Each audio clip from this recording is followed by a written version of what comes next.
दरवाजे लगाए जाएंगे जो दिन के वक्त बंद रहेंगे।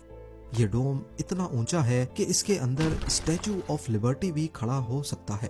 और फैलाव की बात की जाए तो इसके अंदर एक पूरी फुटबॉल फील्ड भी बनाई जा सकती है। इसके नीचे एक हाई टेक प्लेटफॉर्म लगाया गया है जो पूरे टेलीस्कोप को 360 डिग्रीज घुमाने के काबिल बनाता है, ताकि रात को आसमान के किसी भी हिस्से को देखना आसान हो। ये सोचने की बात है कि दुनिया के इस वीरान इलाके में जहां आसपास मीलों दूर कोई आबादी नहीं, कंस्ट्रक्शन टीम ने इस पेचीदा प्रोजेक्ट की शुरुआत कैसे की होगी, खास तौर पर जहां ना रोड्स थे, ना बिजली और ना ही पानी, और ऊपर से कंस्ट्रक्शन भी पहाड़ की चोटी पर। इस प्रोजेक्ट के लिए ईसो ने सबसे पहले यूरोप में ही काफी जगहों का मुआयना किया, लेकिन आखिर में उनको साउथ अमेरिका की इस लोकेशन को चुनना पड़ा। ईसो यूरोप की एक गवर्नमेंट ऑर्गेनाइजेशन है जिसमें 16 कंट्रीज के मेंबर्स मौजूद हैं। ईसो के प्रोजेक्ट हेड का कहना है कि ईएलटी के लिए इस जगह को सेलेक्ट करने के पीछे बहुत सारी वजूहात हैं। सबसे पहला ये कि इनको टेलीस्कोप के लिए ऐसी जगह चाहिए थी जहां दूर दूर तक कोई शहर ना हो। उसका रीजन है लाइट पॉल्यूशन। आपने देखा होगा कि रात के वक्त भी अक्सर शहरों के ऊपर रोशनी होती है, और अगर ऊपर बादल हों तो वो भी साफ नजर आ रहे होते हैं। ये रोशनी हजारों लाइट ईयर्स दूर किसी सितारे की रोशनी से तो काफी ज्यादा ही होती है, जो टेलीस्कोप से जनरेट होने वाले इमेज को खराब कर सकती है। पर इस तरह की बहुत सारी लोकेशंस खुद यूरोप में भी पहाड़ों पर मौजूद हैं, तो फिर साउथ अमेरिका की इस लोकेशन को ही क्यों चुना गया? ईएलटी को सिर्फ लाइट पॉल्यूशन से बचाना ही काफी नहीं, साफ आसमान का होना भी बहुत जरूरी है।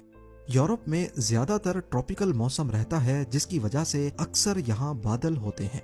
पर एटाकामा डेजर्ट क्योंकि दुनिया के खुश्क तरीन टुकड़ों में से एक है, तभी यहाँ साल के 365 दिनों में से 320 दिन बादल नहीं होते, जो कि दूर दराज गैलेक्सीज को देखने के लिए बहुत जरूरी है।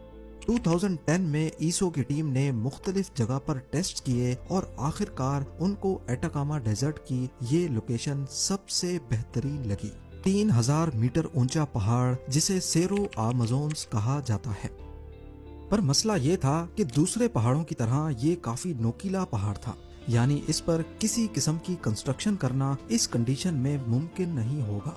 लिहाजा इस पहाड़ की चोटी को काटकर 7 फुटबॉल फील्ड्स जितना बड़ा एरिया सीधा करना बहुत जरूरी था। इमेजिन करें कि 3000 मीटर ऊंचा नोकीला पहाड़ और उसके ऊपर एक बहुत बड़ा मैदान बनाना हो। ये काम एक्सकवेटर्स की मदद से करना बहुत मुश्किल भी था और खतरनाक भी।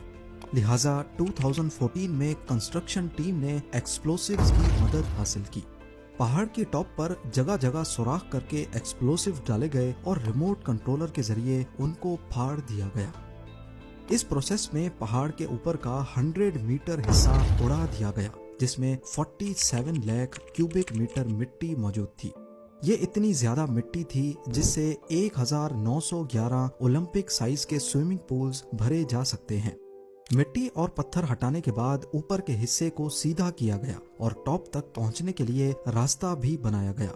लेकिन ये तो सिर्फ शुरुआत थी। पहाड़ के ऊपर 7 फुटबॉल फील्ड्स जितना सीधा मैदान तो बन गया, लेकिन साथ ही एक बहुत बड़ा मसला उभर कर सामने आ गया। एक ऐसा मसला जिससे ईएलटी की कंस्ट्रक्शन अगले 5 सालों तक रुकी रही। इंजीनियरिंग टीम ने देखा कि पहाड़ के टॉप पर जगह जगह सिंक होल्स बन रहे हैं। वो इनको दोबारा से भरते, लेकिन कुछ